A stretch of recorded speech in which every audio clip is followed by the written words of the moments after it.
This time of year, college students take those all-important final exams. The University of Utah now provides a safe space for stressed-out students to cry. It's a little closet that's in the library, and it's dubbed a cry closet, where students can literally go to cry for up to 10 minutes at a time. And it's all comfy, cozy inside with a plush interior, and including stuffed animals in this little closet. It was created by a student named Nemo Miller, who made it in woodshop class, and who knows, may end up selling these things. There may be a market for them. Family therapist Linda Mintle is here to weigh in on this. So we're talking about college. Okay, I'm going to be serious after that. Truth is stranger than fiction. Right, we're talking about college students here preparing for the real world, and some might say this is actually not helping them very much.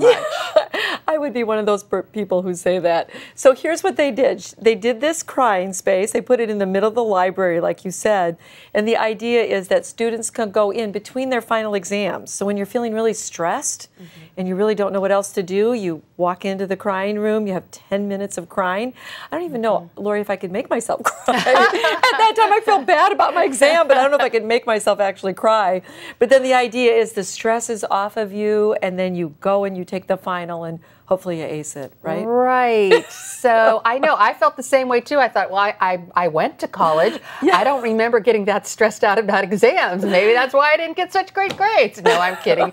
But it's sort of a little bit the pampering. Over the edge. Yeah. And when these kids go out into the real world, they're not going to have cry rooms. And that's the concern. And we're already seeing that. Since I work with students, we're already seeing a very big difference in the type of students that come in to see us. So in the work world, if they're stressed by a project, or they have a deadline, or they have to take some kind of exam, maybe a certifying exam or something, they're not going to have a safe space. They're not going to get trigger warnings on things. They're not going to get a participation trophy.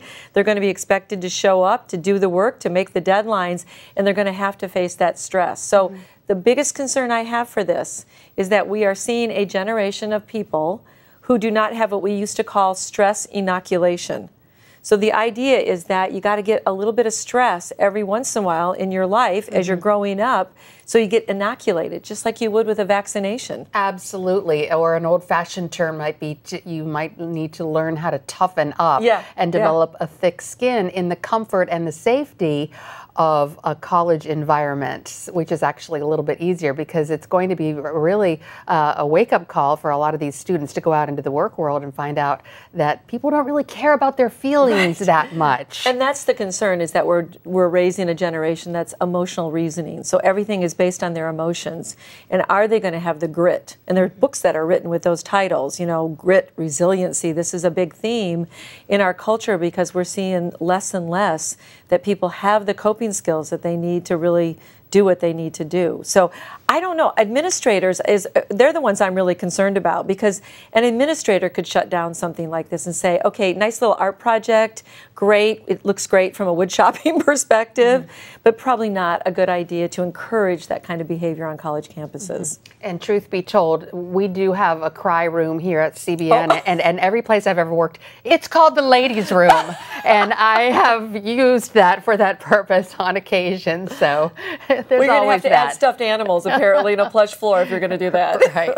LindaMintle.com, or rather, drmintle.com is your website, and you've written an article about this and so many other important topics. Thanks so much for joining us. Great to see you as always. Thanks.